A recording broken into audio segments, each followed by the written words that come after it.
Hello and welcome to Elevate the Soul Academy, and we are in Mastery course of Inner Peace, also known as Reach Your Peak. We are still in the Empath series, still meaning we just started.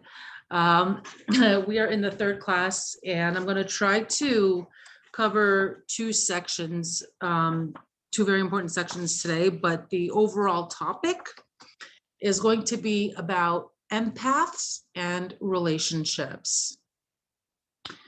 And I feel that this is a very crucial point to discuss because I believe that a lot of us tend to fall in this area. So before I'm going to go ahead and continue with our new chapter, does anyone have any questions on the previous material that we have discussed up until now?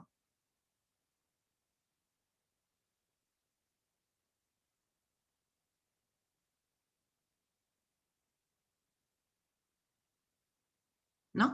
Okay.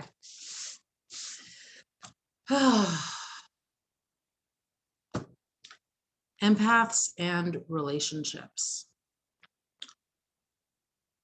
So what is the actual problem here?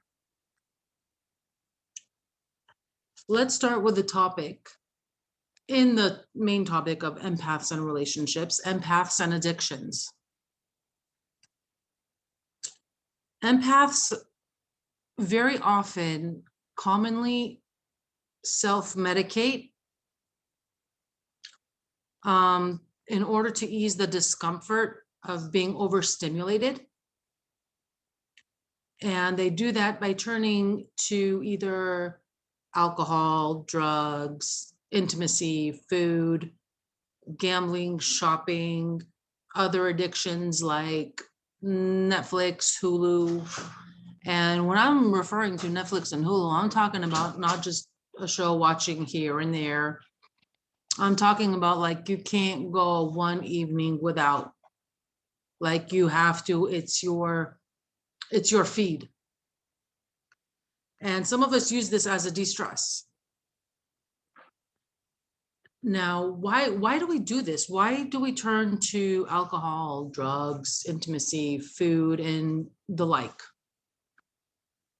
Why is it that we tend to get addicted to things? It could be anything. The main reason why we get addicted to things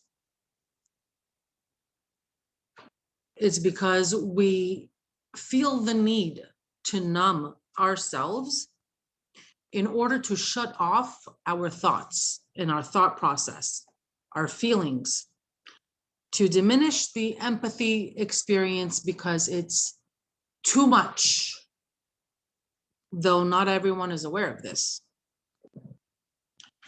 Some empaths actually turn to painkillers such as Tylenol. Why? Because Tylenol actually decreases empathy. Now, we pay a very high price when we don't know how to cope with our sensitivities. And we pay an even higher price when our coping skills is with addiction.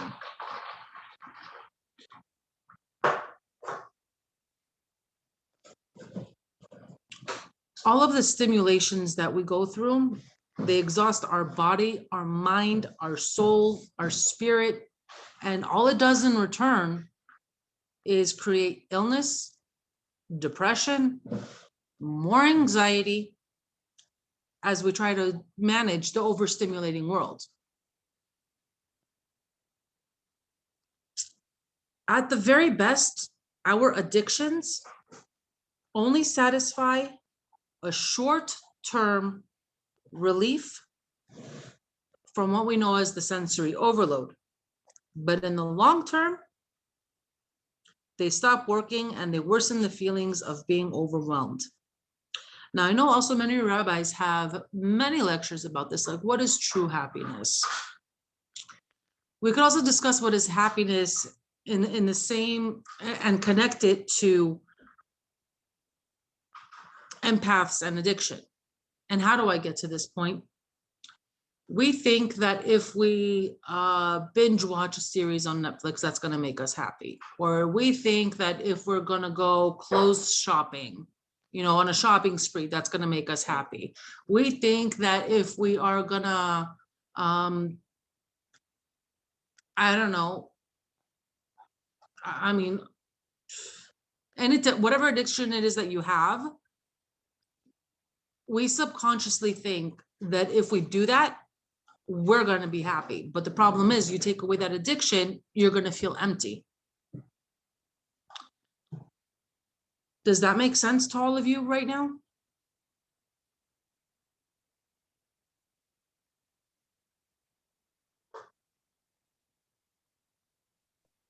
Absolutely. We're just substituting one thing for another, and it's a vicious cycle. Yes. Yes. And now that we're aware of it, and the best thing is, now that we're aware of it, we know how to, we're going to learn how to stop it. And I'm going to go over these steps.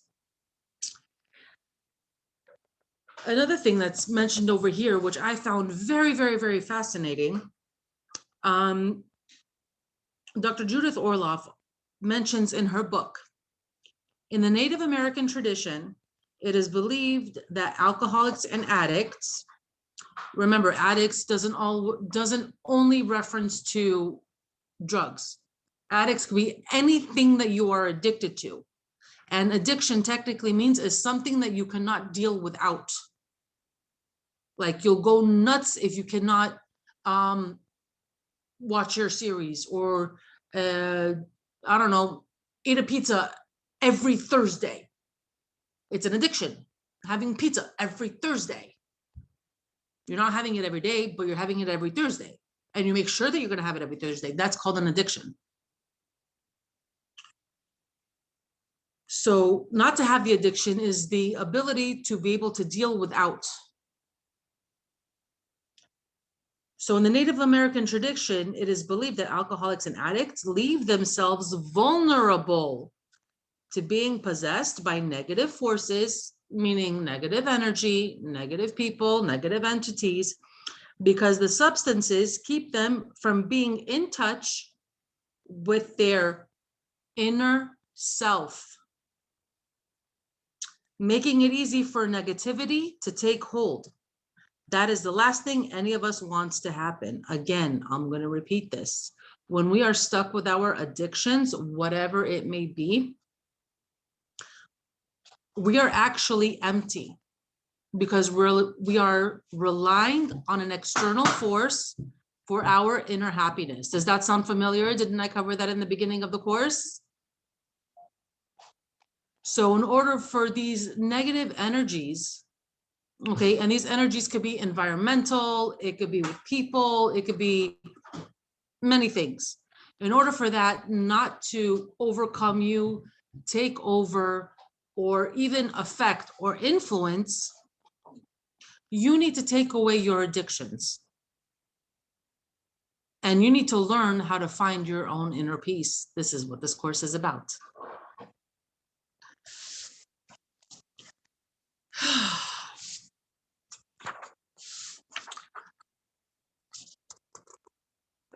So over here, she's specifically talking about, actual, drug addictions and alcoholic addictions, but there are alternatives to self-medicating. And we're going to go over some strategies and solutions.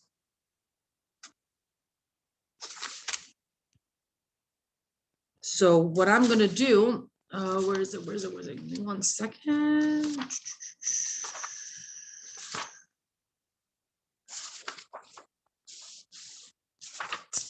One second, I lost my page.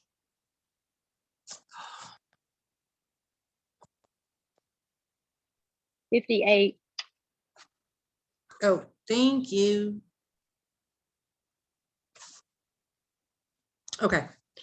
So she will be discussing, when I was talking about the alternatives and the self-medication, we're actually going to be talking about healthy alternatives. And one of them that we're going to need to start developing is called mindful awareness. In other words, it's a type of meditation that we do not when we're actually meditating, but it's kind of like taking yourself outside of the box and realizing what your triggers are, like what makes you snap to make you go towards your addiction. Could it be stress? Could it be screaming? Could it be, I don't know, if you have kids, like kids running around the house, or an over demanding boss, and it's hard for you to handle, you know, that could be a trigger that'll cause you to go towards one of your addictions. So first, let's find out. Let's do a there's a self-evaluation over here in the book. I'm going to give you guys a minute to take a piece of paper and a pencil or a pen, whatever. Let me know when you guys are ready.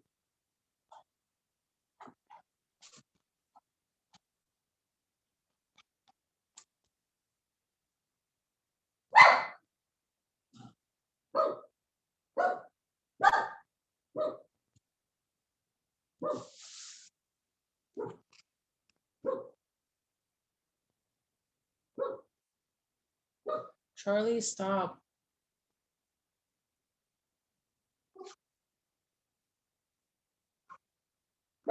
Okay. Susan's ready. Let's see, is anyone else ready with a paper and a pen?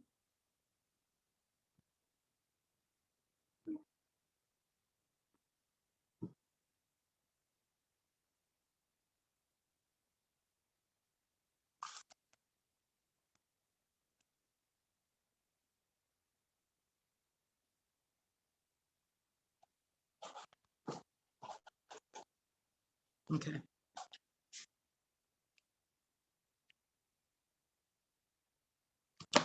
So we're going to go into the self-assessment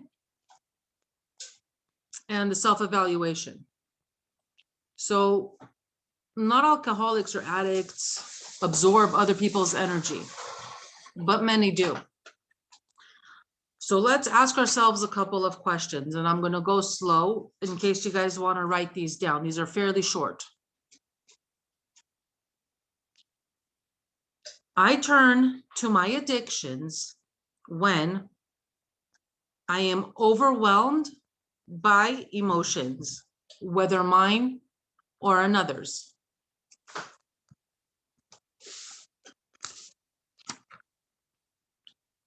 I am in emotional pain and feel frustrated, anxious, or depressed.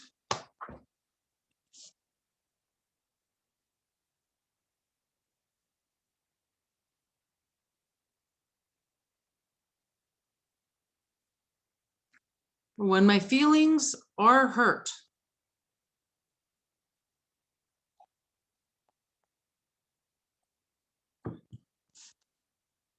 when I feel uncomfortable in my own skin,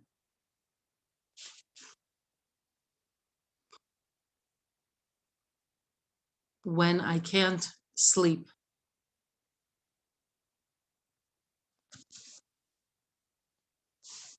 when I feel emotionally unsafe in a situation,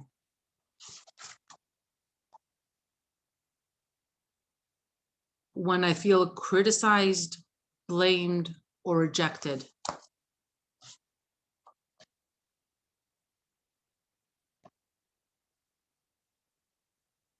when I feel shy, anxious, or don't fit in socially,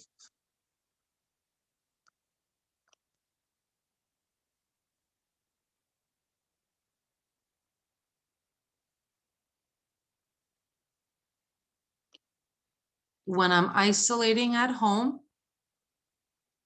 and I need the confidence to go out in public,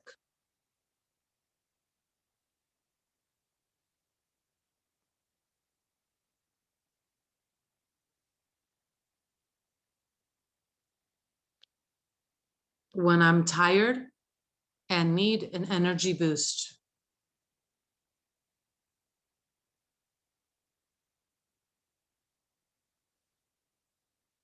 when I feel drained by energy vampires. And the last one, when I want to escape and shut out the world.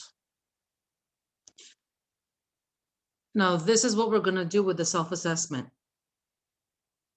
If you answered yes to 2 or 5 of the statements, it means that you are not really an addict. It's like moderate.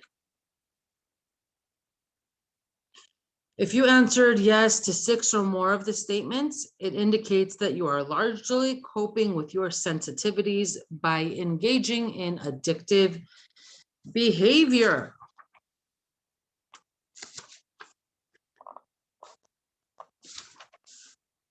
Let's have a bit of a discussion with what we were just learning, understanding how we turn to addictions. I would like to know your thoughts. So I can say like this, I definitely do not have any addictions that I'm aware of. That's Except amazing. maybe, except maybe peanut butter with a spoon. If that can be considered an addiction. I think that kind of fills my need for carbohydrate, but that's a different topic. But there were things that you spoke about that like really resonated with me, like seriously resonated with me, like extreme self-isolation, never feeling like you fit in. I have always, like, I don't remember a time I didn't feel like that. I'm a grown woman and I still always feel like that. What else did you say? Feeling like you're emotionally overwhelmed, or you're being zapped by an energy vampire. Yeah, big time. There was one other thing that you said that mega resonated with me. I can't remember what it was. Would you want me to go over the list real quick? Yeah, that would help. Okay, great. Being overwhelmed by emotions, whether mine or another's. No, it wasn't that one. I'm sorry, what was that? It wasn't that one. Okay. I am in emotional pain and feel frustrated, anxious, or depressed. Nope, wasn't that one. My feelings are hurt. That. And here's the weird piece for me. It happens and I don't know why. And it's almost like the not knowing why bothers me, that my feelings have been hurt. Maybe we need to learn the right coping skills with the right emotions. So so what I have tried doing is like training myself to not feel hurt. Better to focus on what is it that's trying to identify what it is that's bothering me. 100%. And it's kind of, it's helping. It's a skill. I'm working on it. I'm not there, but I'm working on it. It's a growth process. Yeah, for sure. Awesome. Thank you so much for sharing. Shoshana, would you like to share?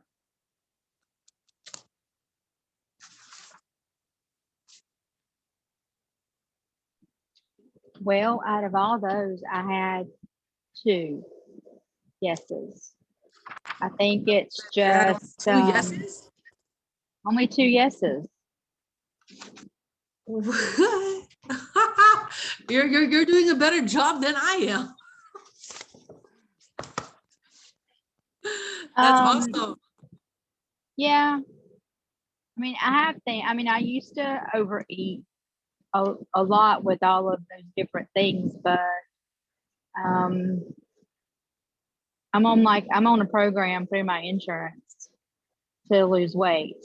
And so, I'm like tracking everything I eat, and all of that's helping because I'm extremely mindful now. So I'm definitely not eating because of these things anymore. And I've been working on myself for a long time, and you've helped me with a lot of things. And so I know I was surprised too. I was surprised I only had 2 yeses. That is amazing. That would be like my goal. As I'm like reading off a lot of it, I'm just like, yeah, I have like massive issues now. But that's awesome. That's really amazing to hear that you have only 2 yeses. That's good job. Thank you. Yael, would you like to share?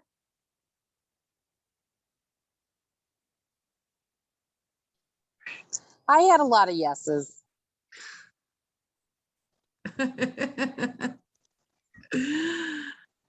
Okay, and what was your take on understanding about the concept of empaths and addictions? So I am dealing with a whole lot right now in my life. And I feel like I'm starting to embrace major growth. Does that make sense? I don't know if that makes any sense or if that properly answers the question. I feel like I've just been in a very I hate to say I'm a positive person, but I feel like I've had this like undertone of like deep sadness. You know what I mean? Yeah. So I'm trying to heal this part of myself.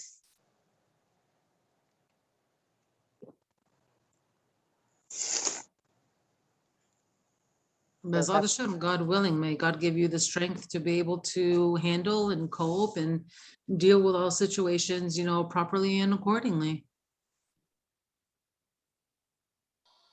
Okay, can I just comment on that quickly?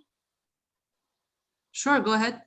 I just have found for myself that a lot of the sadness, obviously it's a complex topic, but connection with other people who are like in the same place and receiving support and camaraderie, I feel like such a big factor in that.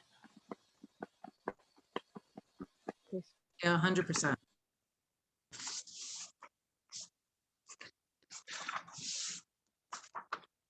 Devorah, would you like to share your assessment or how you feel about what we were just talking about? I was scared you were going to call on me. I have 2 children who have been distracting me a bit, so I didn't get to do the assessment, but I'm assuming I'm not an addict. I have like a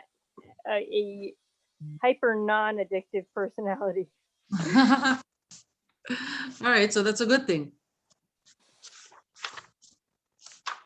All right.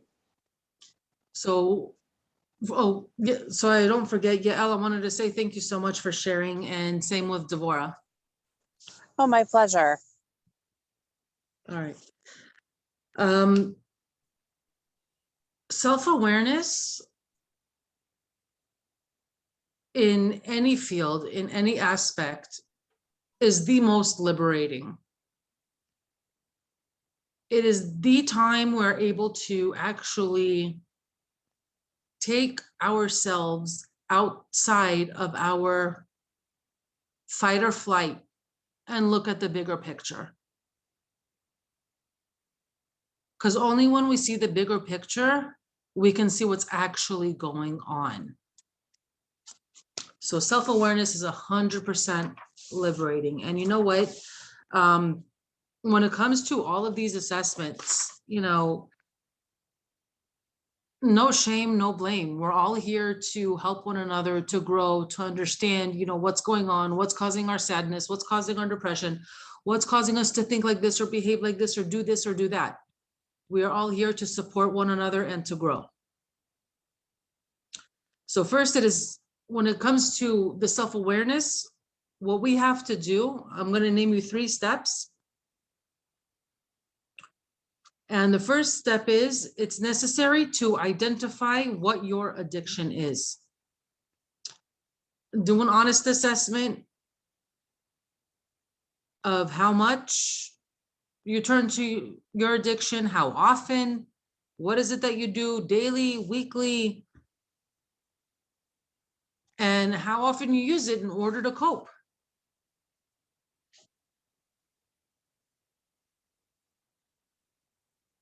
The second one is that it's very crucial to understand and to realize that nothing on the outside, no substance, no person, no job, no amount of money can make you feel comfortable with yourself and your sensitivities. Because happiness is an inside job.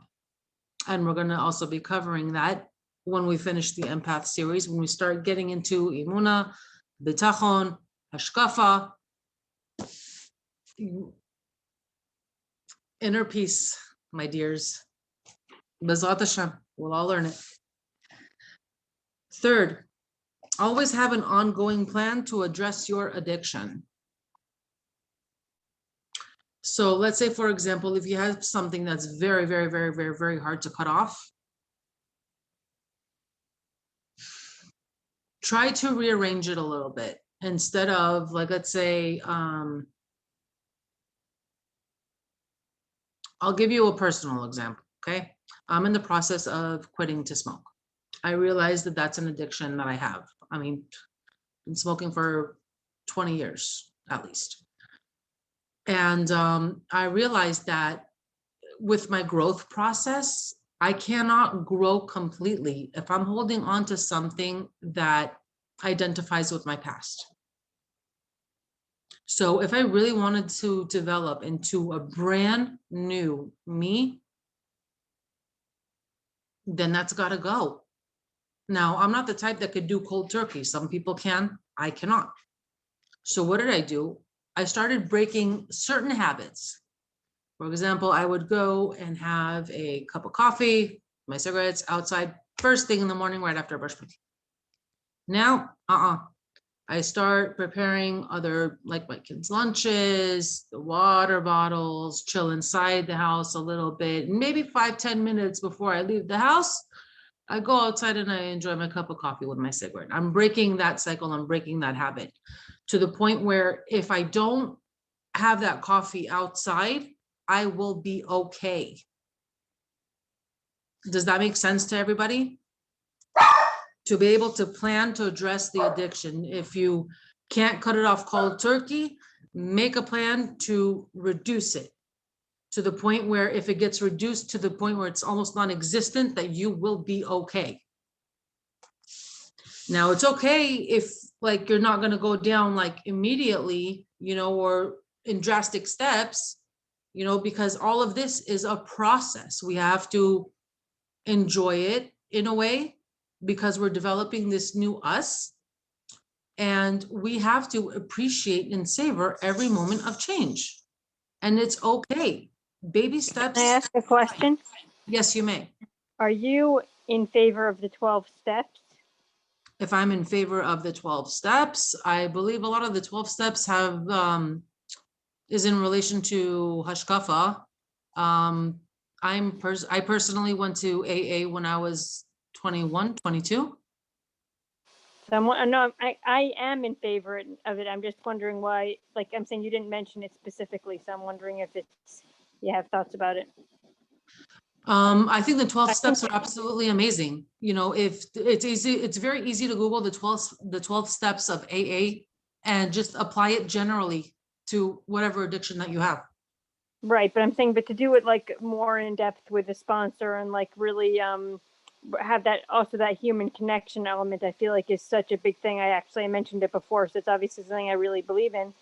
But you know, when somebody's self-medicating, which is what addiction is, I believe, then Yes. they can the human connection can be such a big factor. I was actually just listening to a lecture today where somebody was saying that in the typical 12-step meetings, there's a lot of touching, you know, handshaking, fist pumping, whatever it is. And he one time asked, as a therapist one time asked, what, like, why are you doing that? And he said, because that's like, we're giving each other the hugs that we never got. And like, there's just like it's not just the 12 steps, but it's the environment and the program surrounding it that gives the person the support. Yeah, 100%. You know, there's even an anonymous group for codependents. Yeah, absolutely. It's And called for CODA. families of addicts, CODA, yeah. Yeah. Amazing. I love it. I love it. Let's see. Does she even? Yes, she even discusses CODA over here in her books. I didn't even see that. I think we could all go to CODA, but maybe this is our version of CODA right here. Yes. Love it. Thank you so much. All right. Now, as I was moving forward with the book, she was discussing a protection strategy when it comes to trying to battle or control or dealing with the addictions in general. And I had the biggest smile on my face every single time I read this section, because her title of this specific protection strategy is called Open to a Higher Power. She calls it higher power. We call it God. We got to open up ourselves more to God, more to Hashem, because he's the ultimate healer with absolutely everything. You know, when we realize that our addictions are a temporary fill up, and we don't want to be temporarily filled up, we want to be permanently filled up with happiness, we need Hashem's help. We need his divine intervention, because we need the strength. Us being empathic people, we deal with a lot, more than the average person. So more than anything, we need his assistance. So doing a very quick, I'm not talking about a fully bodhidut session, but like a quick 5-10 minute, like, God, I know you can hear me, but I'm struggling right now. And I know I have an issue with X, Y, and Z. I need help to get rid of it. Pray for him to give you the strength. Constantly pray for it. Constantly pray for it. 5 to 10 minutes a day. Open yourself up to him.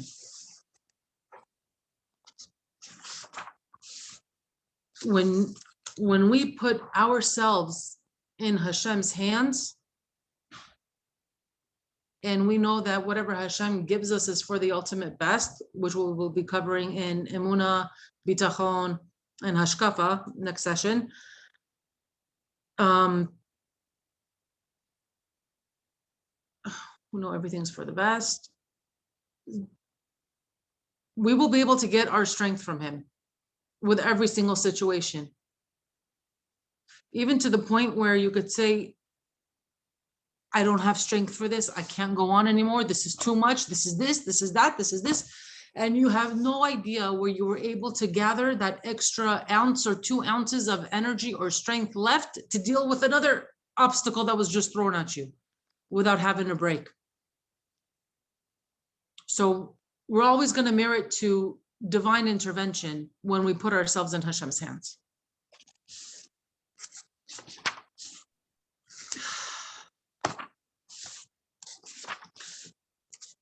Now, I'm going to go over real quickly the topic of being an empathic eater, food, weight, and overeating. I'm going to go into the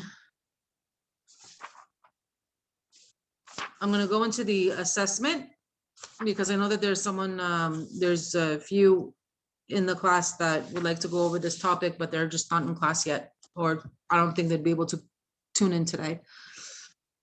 So the self-assessment is, are you a food empath?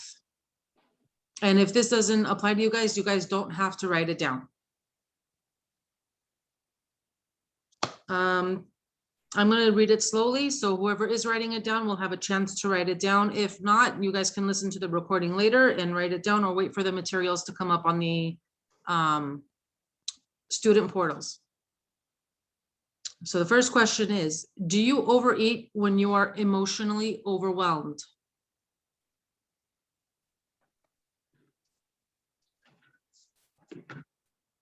Second question, do you turn to sugar, carbs, and junk food to self-soothe?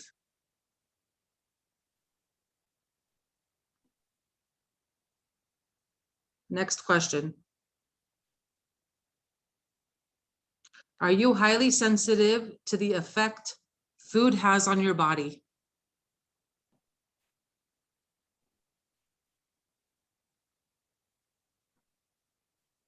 Next question. Do you get mood swings, brain fog, or feel toxic from sugar, caffeine, sodas, or junk food?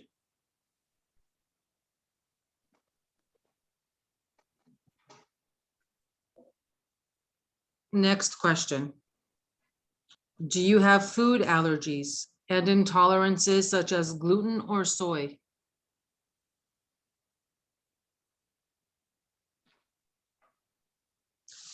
Next question. Do you feel more protected from stress when you are heavy? Next question. Do you feel energized by healthy, clean food?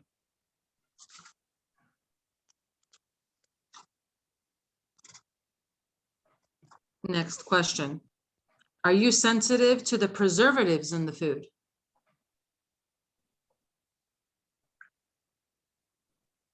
And the last question, do you feel more vulnerable to stress when you are thin?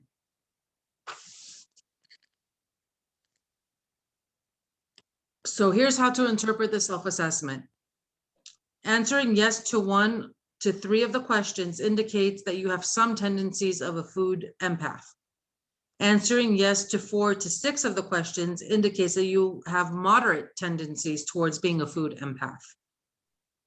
Answering yes to more than 6 of the questions means that you are using food to self-medicate stress and discomfort.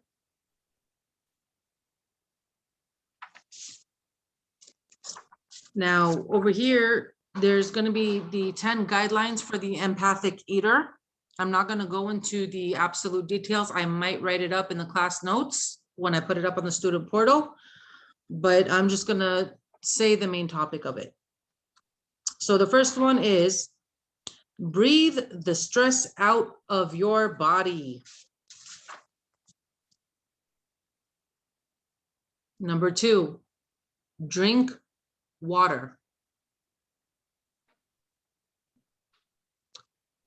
Number 3, limit your sugar intake. Number 4, eat protein. Number 5, don't let your blood sugar level drop. Number 6, eat lots of vegetables.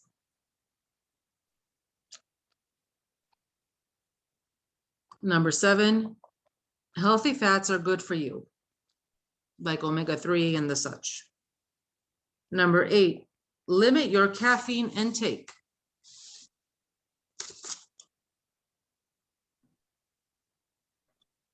Number 9, eat for energy.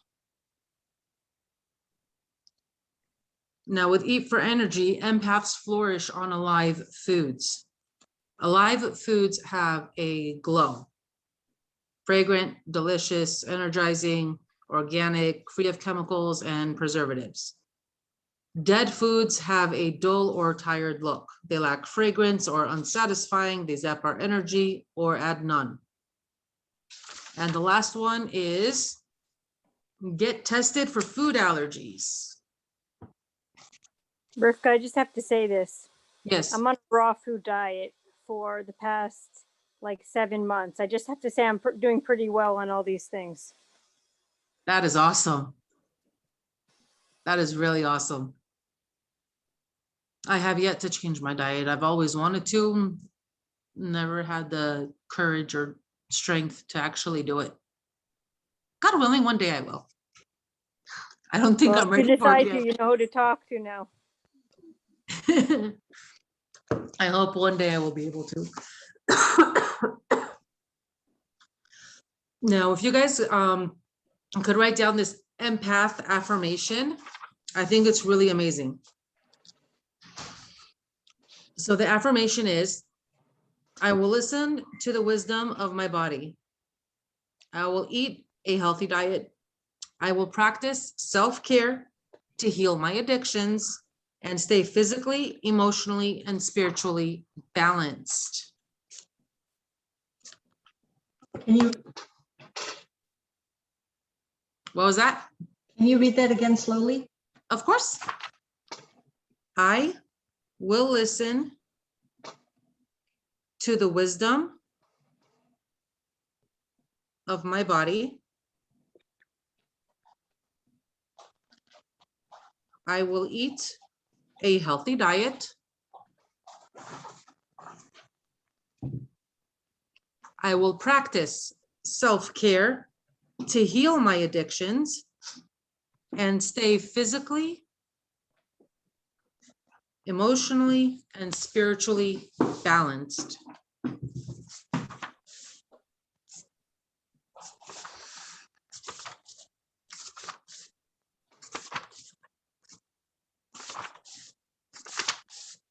Rivka, Yes.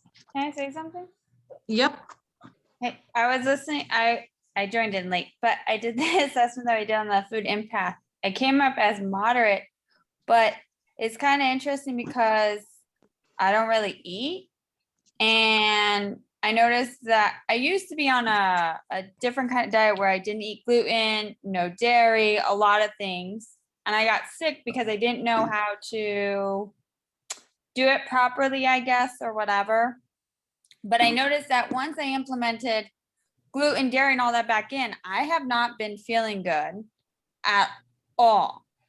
And it's kind of sad because, you know, like when it comes to Shabbos and holidays and everything, challah and all that, it's like an integral part. And it's like, I haven't been tested for celiac or anything like that, but my body does react to it. And it's just like, I feel like when I don't eat it, I'm okay. But and then at the same time, I feel like I'm missing out.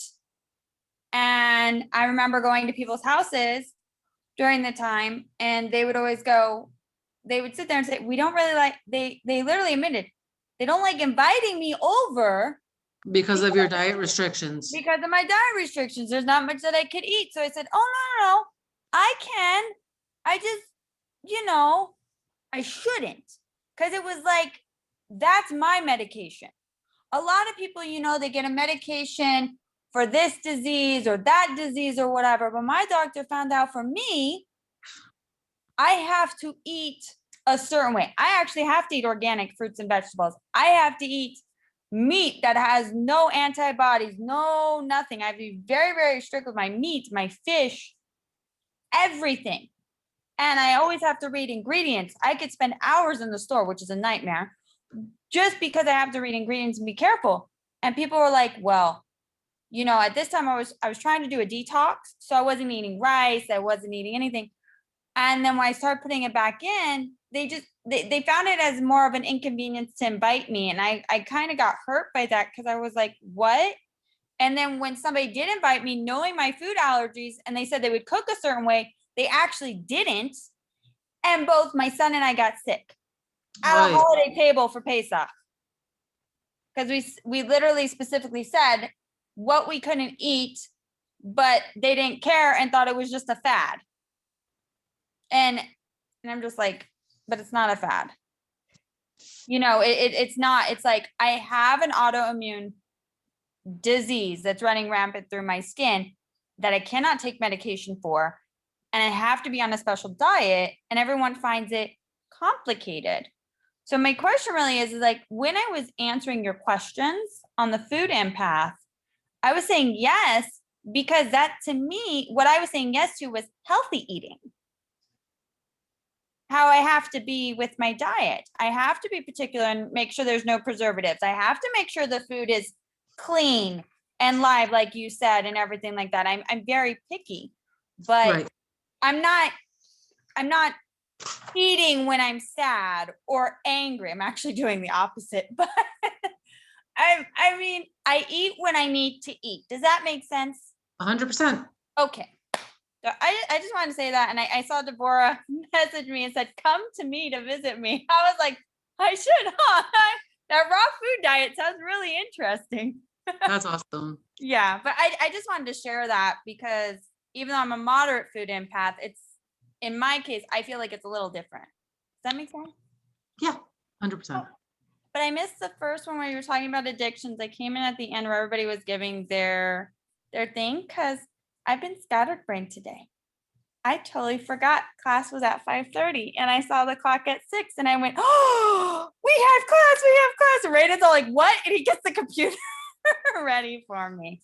So yeah, okay, that was it. Okay, thank you. All right. Does anyone want to add anything before we go on to our next section? I just want to say that's so sad because I have friends here in North Miami Beach that I eat by, and there's people that come that are vegan. There are people that have different, and she always prepares certain things for them so that they have lots of vegetables to eat. So it's really sad that people don't take you seriously when you tell them stuff like that.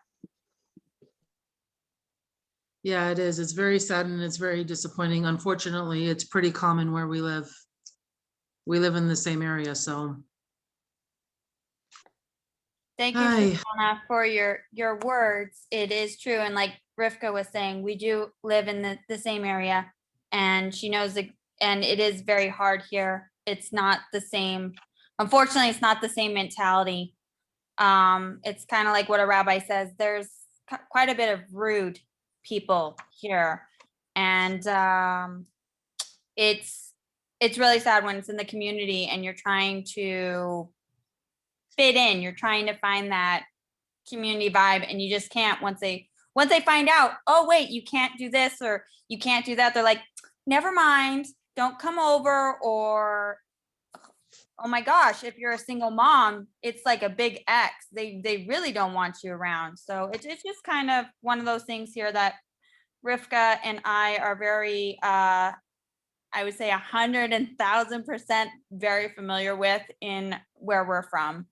And the communities, because we live pretty much in the same community. So yeah, but And it's so thank you. funny. We both can't wait to get out of here. This is true. Oh my gosh, how many times a week do we say that?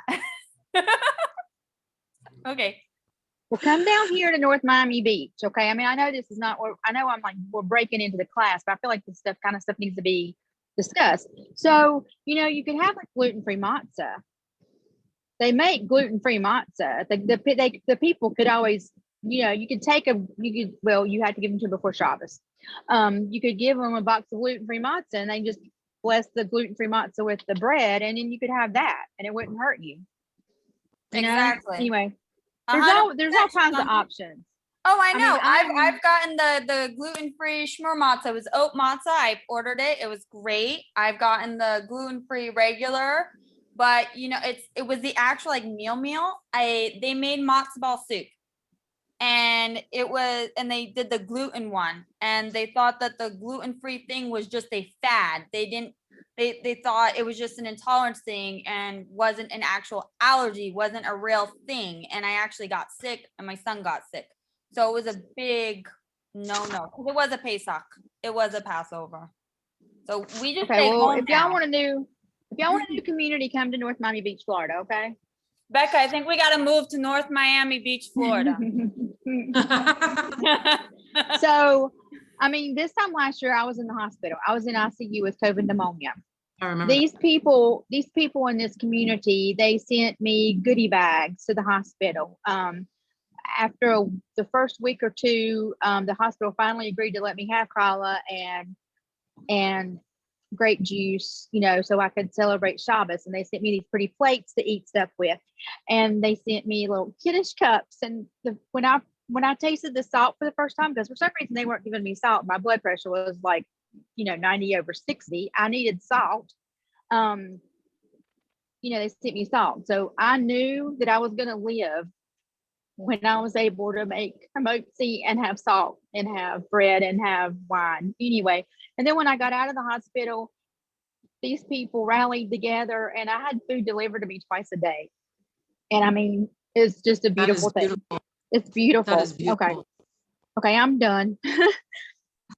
No, you're good. You're good. Wow. That's really, I mean, that's good to hear. Becca, I think we know where we need to go. I'm just saying, like you remember what happened to me a couple of years ago where I needed people to do meals and bring it to my house. You remember exactly what I'm talking about. Yeah. It was like pulling teeth. I mean, what? And I'm so happy, Shoshana, that you're doing a lot better now, Baruch Hashem. And I am so happy. It's actually music to my ears and probably music to Rivka's ears to hear how the community is out there and how you were treated in your certain situation and everything like that. That's definitely stuff that I know Rivka and I and a lot of others, we are been searching for completely. So thank you for sharing that with us. You're welcome.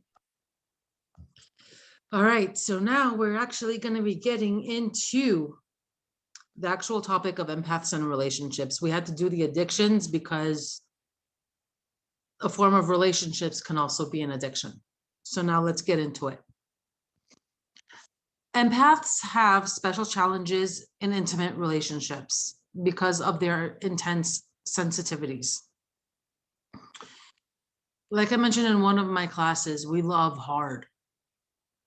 When we choose to love someone, we love someone all the way. And in order to flourish in a relationship, empaths must learn to communicate authentically and set clear boundaries so that they feel at ease and not overloaded. The right love relationship will empower an empath, meaning being valued and adored will make us more grounded. When empaths will have an emotionally available partner who honors their sensitivities, they will feel secure and supported. However, too much togetherness can be difficult and result in sensory overload for empaths. As sensitive people, we may unknowingly take upon ourselves our partner's emotions and stress, and we can also fear being suffocated in the relationship if we don't know how to set boundaries. Now, for the people that are still in search for a soulmate, are you attracted to emotionally unavailable people?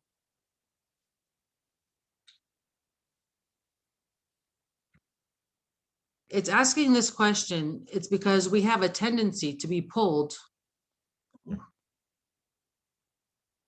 We have a tendency to be pulled to emotionally unavailable people. And they also have a tendency to get pulled to us. The what? Check under the bathroom sinks. Oh, there was a comment here. 1 second.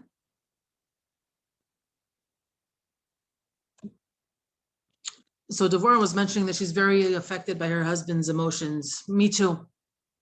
Me too, big time. It could change my mood in a split second. It's something that I'm still working on, and it's okay. We learn. There's no magic formula. 100%. Our whole life is one learning platform. No, but I think it's a little deeper here specifically because when it comes to being affected, I was actually listening to this also by a therapist today saying like, you know, if we're not affected by our clients' emotions at all, by their experiences, then we're not really there for them. But he was saying something very interesting, which is that we can be affected by, we can shift our lens to be affected by their courage and resilience and their story as opposed to just, you know, just taking on the negative elements of it. I thought that was interesting. 100%. Yeah, that is very interesting. Thank you. I enjoyed that. So why is it so difficult for empathic singles to find a soulmate? Is it just that there aren't enough emotionally available people out there, or is it that we're neurotic?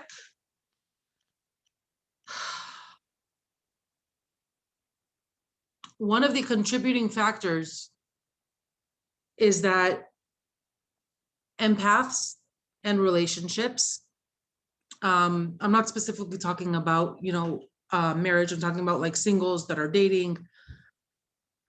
Empaths tend to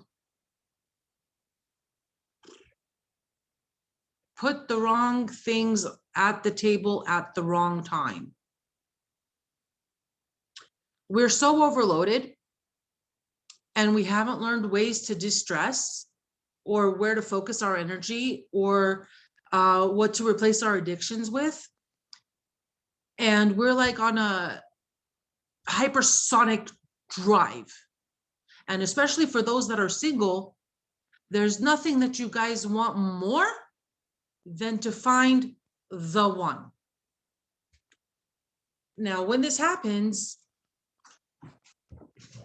empathic people, we tend to overlook the red flags because we just want that relationship.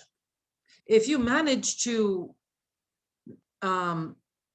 still take a step back from the dating scene and, you know, look at red flags, being able to, you know, assess situations or personalities or traits or whatever, that's awesome. Let me tell you, a lot of empaths cannot do it. They can't, because many empaths have not learned the right and proper tools how to deal and cope with their overload that they have. And this overload comes from family, it comes from work, it comes from friends, it comes from environments, it comes from all directions. If I could try to give like a perfect example of kind of like what an empath needs to be, what was her name? Okay.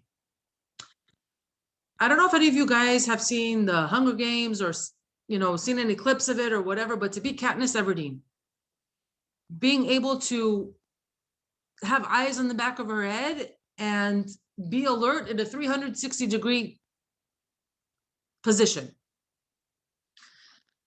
Now, when it comes to dating and relationships, that's an excellent thing. So the contributing factor is us being overloaded. We vent out the wrong things at the wrong time. And it causes the other person to stop being interested or to not be interested or, you know, to ghost, so to say. But when we learn to balance our sensitivities, Shoshana, looking for my pizza. That's funny. When we learn to balance our sensitivities and we learn to live correctly as an empath, and deal with our overloads correctly and with our addictions and whatnot, we will start attracting emotionally available people. And this is referring to not someone that's going to want to constantly be around your energy. You're not going to have to like want to milk him for it. He's going to automatically want to be around you. And this is where we get into understanding the difference between connection and attachment. Empaths often become attached to the wrong people, including energy vampires and narcissists, because they see their potential and want to bring out the best in them.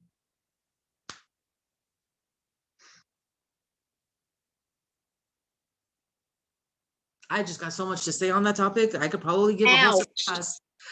Ouch, ouch, ouch, ouch. Sorry.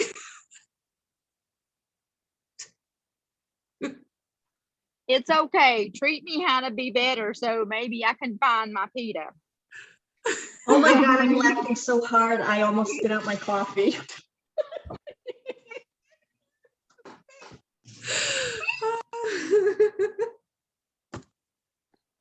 Same here. I'm like, and then you had to bring up like the thing with the narcissist or whatever. And I'm just like, yep. You want to bring out the best in them. And I'm just going, because they're never gonna change. It's a never ending circle. Oh, priceless.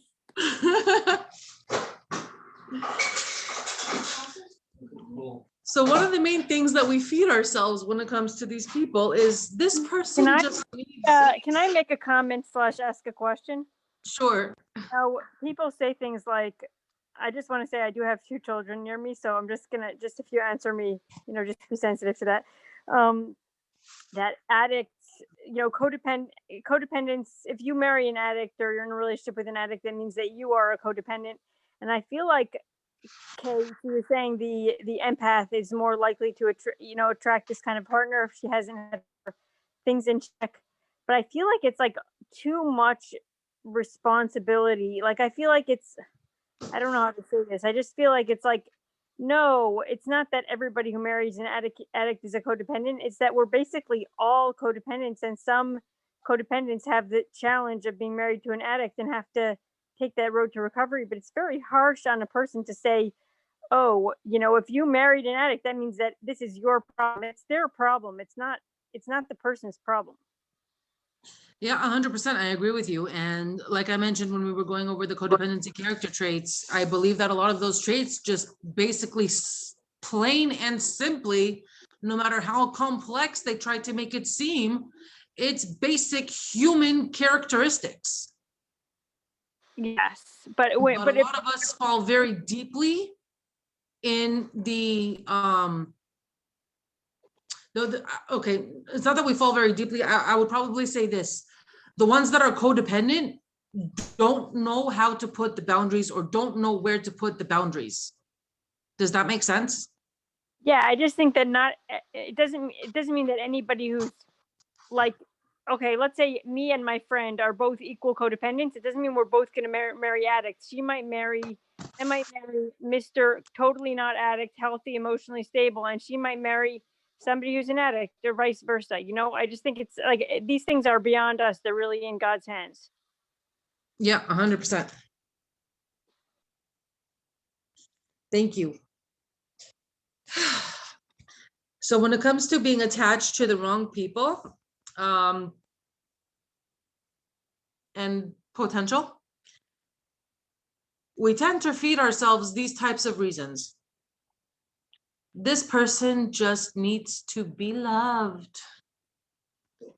And then they'll open up, or best one yet, they'll change.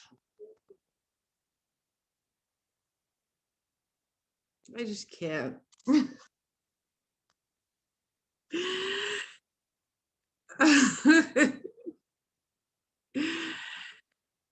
It's really not realistic.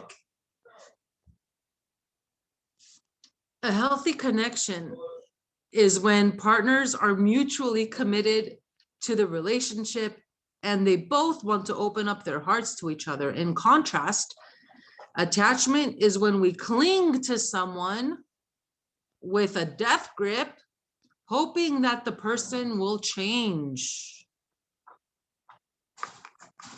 I should probably make a class on this. So attachments are dangerous because they can keep us linked to unavailable people or toxic relationships. So if you're looking for the right one, Mr. Right, pay attention to who's excited to be with you.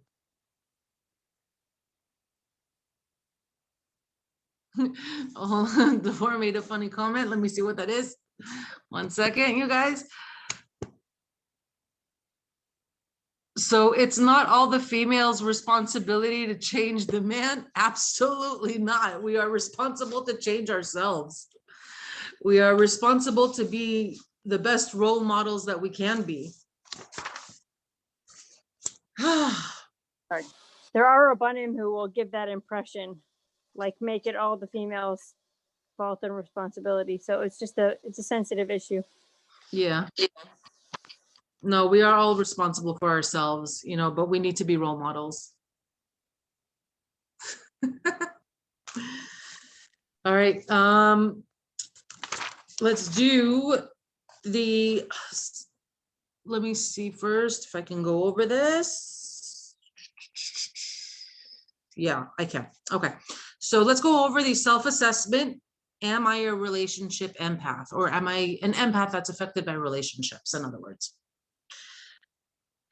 Do you guys want to write down the questions, or do you want to wait for it to be up on the materials tab?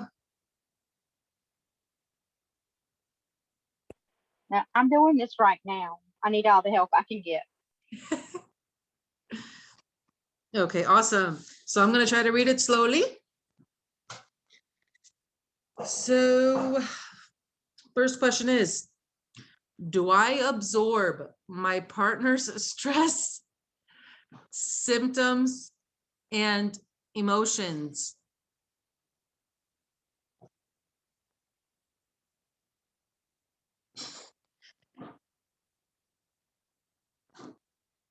Am I afraid of being smothered or losing my identity in close relationships?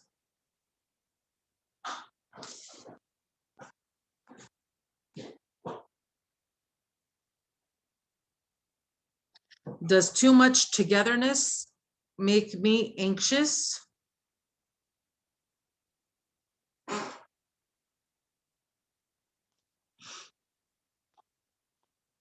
Do I need to be alone to recharge myself?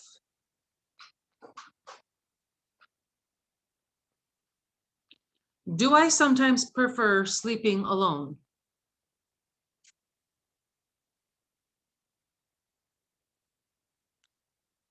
Am I annoyed by the sound of my partner watching television or talking on the phone when we're together?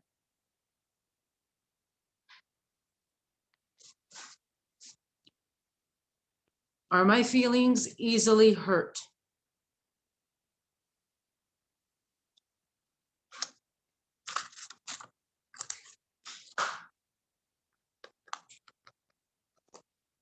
Do arguments make me ill or leave me exhausted?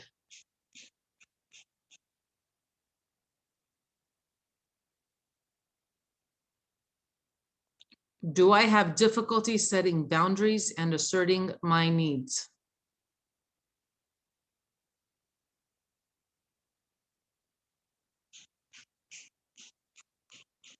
When my partner and I travel, do I prefer?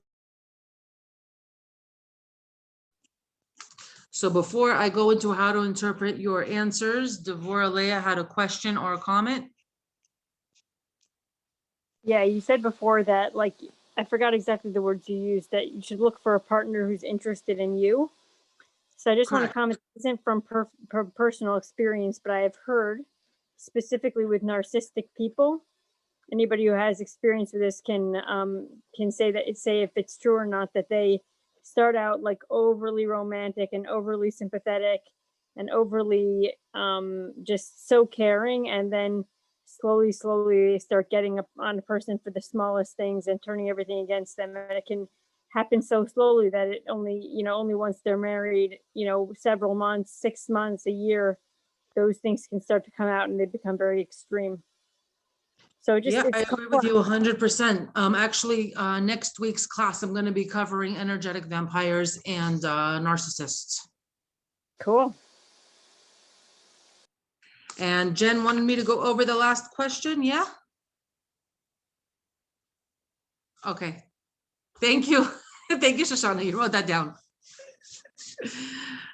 All right, Shoshana wrote it down, but I'll say it again. When my partner and I travel, do I prefer getting adjoining rooms, meaning like separate rooms that are like attached? So here's how to interpret your answers. Answering yes to one or two questions indicates that you have some of the tendencies in the relationship, in being in a relationship empath. Answering yes to 3 or 6 is moderate. Answering yes to 7 or more indicates that you have strong relationship empath tendencies and you have to learn the skills to manage your sensitivities in order to have a successful relationship.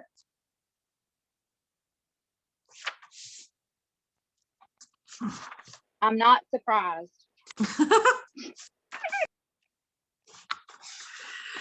Yes, well, some of my yups were double yups.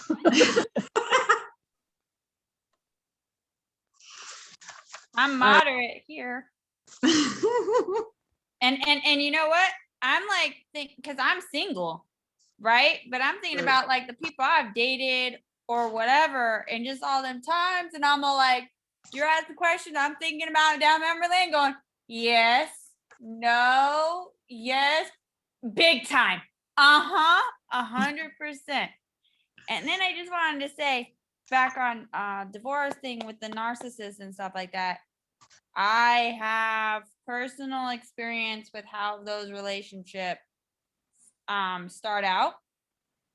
They are very romantic, 100%. Smooth talker, very nice in public. It's behind closed doors that they get you. And once they got you, it's hard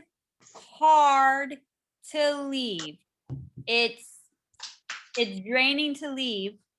And then they tell you, finally, when you tell them you want to go, they convince you, oh yeah, you know, well, I'll give you whatever you want. And then the claws, like a vampire, come out big time.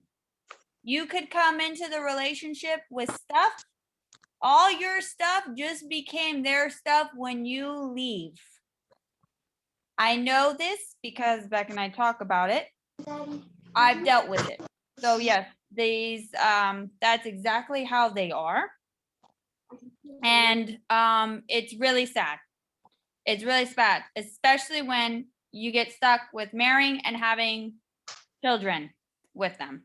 So I just want to give a thing to what Deborah was saying on the type of people, because you know I have very big expertise in that. I would like to tell you all that I am very thankful. When I first did this, I think my guesses were off the chart. And now when I'm re-looking at all of these, I could actually say, not anymore. Nope, not anymore. Nope, not anymore. Not anymore. And I literally answered yes to only 2. And I am honestly gonna say that I am proud of myself. Something that was very hard to achieve, and I managed to achieve it, and I'm just so dang proud. Who else would like Good to for share? you. Thank I was you. gonna say good for you. And one of the questions I didn't even know how to answer. Do I need to be hold on. Do I sometimes prefer sleeping alone? I've been divorced for 20 years. I don't know what it's like to be in the bed with somebody. So I have no idea if I want to sleep alone or with somebody, you know? Yeah. I don't even know the answer to that. Okay. Well, Baruch Hashem, you did it. Teach me how I can do this, okay? Yeah, definitely. We're gonna get real quick to the 12 secrets or the 12 steps for the empath in the relationship. And it doesn't even have to be in a relationship right now. It could even be like, for the future when you're about to be in one, B'ezrat Hashem. These are going to be really good tips. Okay, so I'm not gonna go over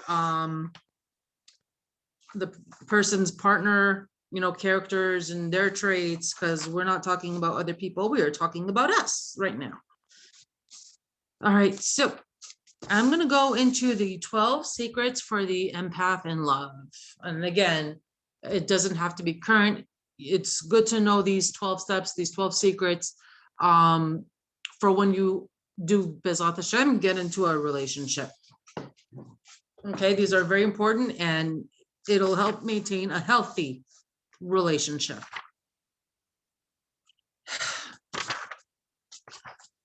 So are you guys ready for these 12 steps?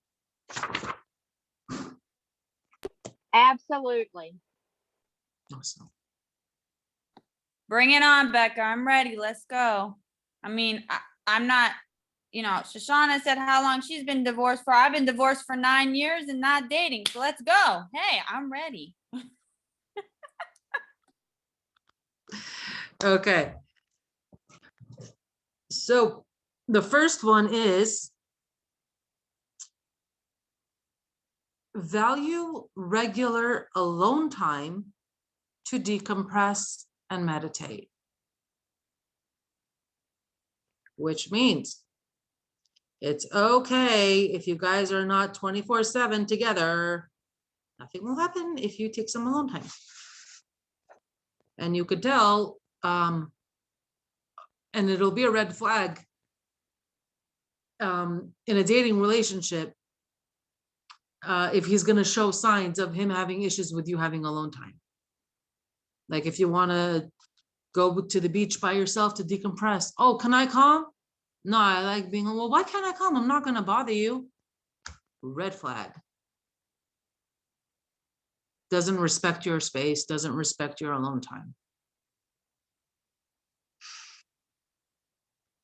Number 2.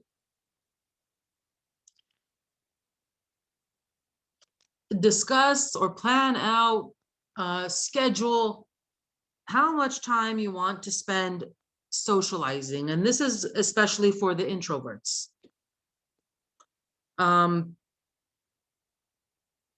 There could be couples where one person likes going to get-togethers or parties, but that can overstimulate us, right? So if you're okay with one get-together a month, be clear with that. I'm okay with one get-together a month. I'm usually the more personal type, and I just feel like it's invading my space if I do more than one. So if he's going to say, well, let's try, to shoot for 2, you say, let's start with 1, and I'll decide when we will take it from there.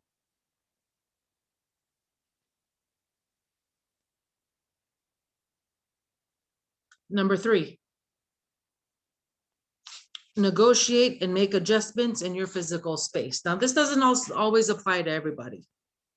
For example, I don't have an issue with the physical space, but for some empaths, breathing room is essential. So if you think that you're going to be more comfortable on a separate bed, I've even heard of couples having 2 separate rooms. I honestly don't get that, but that's okay. That's their thing. Yeah, just be clear. Be clear on the physical space, what you would allow close to you, what you could be here, I'll be here, we're good. Be clear, put that down, because if he doesn't know what your boundaries are, they're going to get broken.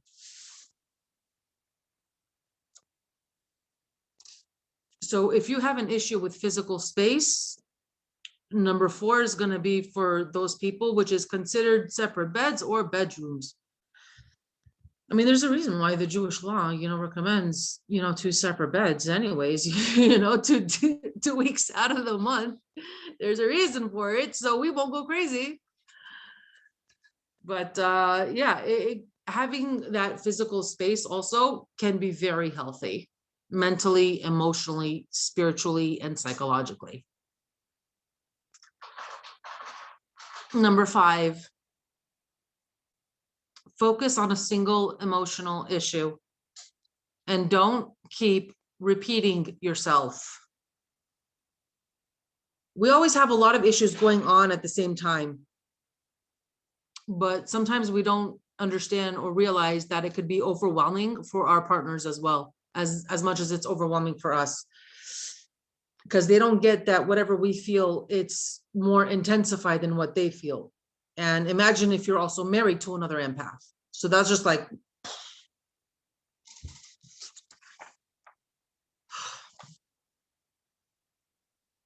communicate to your partner one issue at a time. And don't start on another issue until the first issue has been addressed or in the process of being taken care of. Number 6, don't take things personally, even when they are personal. This is a very important but a demanding principle on a spiritual path. Yet it's basic to good communication and relationship harmony. Be less reactive to comments and more centered so that you aren't triggered as often or as intensely.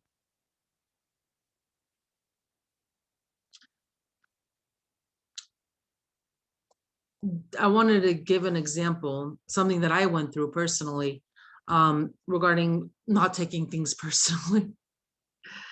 I don't know, I might share it, maybe I'll share it in the group, we'll see. But I want to continue on because I'm kind of short with time here.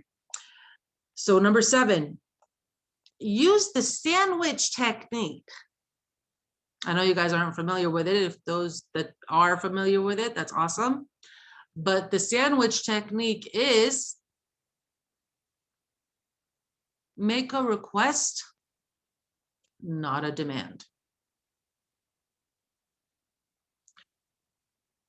Making demands will create conflicts. Having demands means you have very specific expectations, and most likely they're pretty high. So when they don't get met, you'll get disappointed.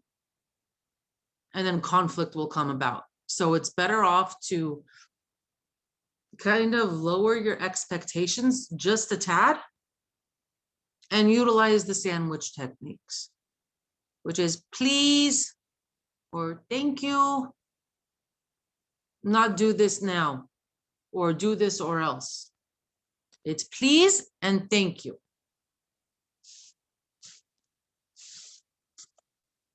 Number 8, observe the no yelling rule. That one's hard for me.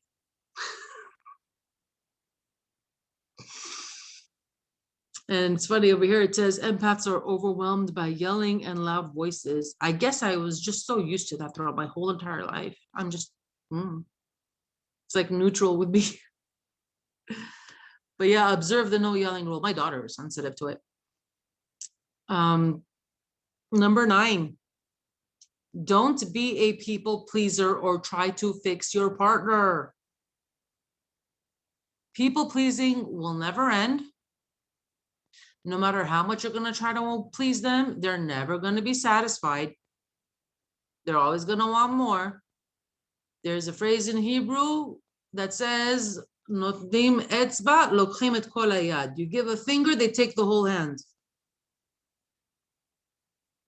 And don't try to fix your partner. Focus on you. Fix yourself first. Fix yourself. Be a role model. Bezrat Hashem, if your partner merits, he will see that you're a role model and follow suit. We went over this in the first class when we discussed a little bit of Bereshit and Ezer Kenegdo.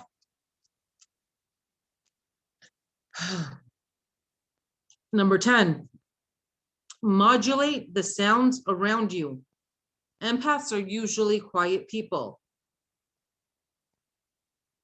And our loved ones must accept this about us and be sensitive to the kinds of sounds they bring into the home. If you can't tolerate a TV and it's got to be on, wear a headset, wear headphones. You know, my husband, bless his heart, he loves to DJ. He does that. And sometimes when he needs to prep, I gotta go take a walk around the neighborhood. But that's okay. I'm not gonna stop him from what he loves to do. I'm not gonna be, you know, an inconvenience, because sometimes really loud noises can make my head go spinning round and round. It's not something that I can really control or do. So I just shift gears and go for a walk. I go exercise. There's nothing wrong with that. Number 11, very important, if you can, if possible, negotiate your bath time. A lot of empaths, I would say over 90%, love being in water. So whether if it's bath, shower, going swimming, either at the lake or at the ocean or in a pool, whatever it is, make time for it. It's one of our ways to de-stress and to re-energize. Water somehow not drains, but it takes out our what's the word I'm looking for? Negative energy. Yeah, it takes out our negative energy in a way, and we get really revitalized and energized right after we have our little playtime with water. Yeah, showers don't do that for me, and I haven't had a bathtub. I moved in here like 2.5 years ago, and I don't have a bathtub, and I really sincerely miss that. And I actually, when I was at my sister's a few weeks ago, I actually was able to soak in the tub, and it was like the most wonderful thing ever. Yeah, I hear you. I mean, like I said, I mean, it doesn't apply to everybody, but for the ones that it does apply to, it's good to schedule, you know, your own water time. Yay. You know, my kids love to take a bath, so I don't really have the option to enjoy a bath whenever I want to.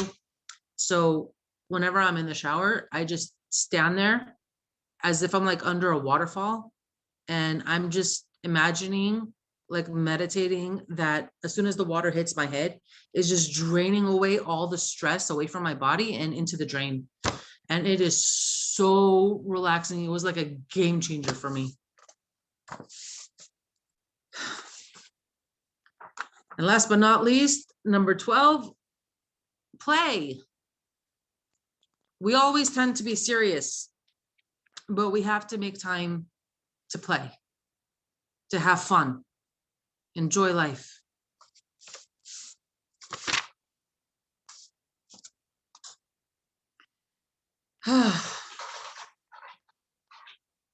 It's very important that we define and we express our needs in our relationship. So always ask yourself, and you could even, you know, write this down if you want. What do I need in a relationship that I have been afraid to ask for? Which of my sensitivities would I most like a partner to support? What would make me feel the most comfortable with someone? You know, you could write those questions down, answer them for yourselves. And if you want, we could discuss it in the group chat, or if you guys want on a more personal level, you guys can contact me and we can go through this a lot more. So now we're going to go through the empath affirmation and then small discussion. The affirmation: in a quiet state of self-acceptance, tell yourself, I deserve to be in a loving relationship where I feel comfortable, and I'm going to add the word safe. I deserve to express my true needs. I deserve to have my sensitivities respected. I deserve to be heard, and I'm going to add loved. This is going to finish our section for today. I'm going to stop recording and then we could do a little discussion.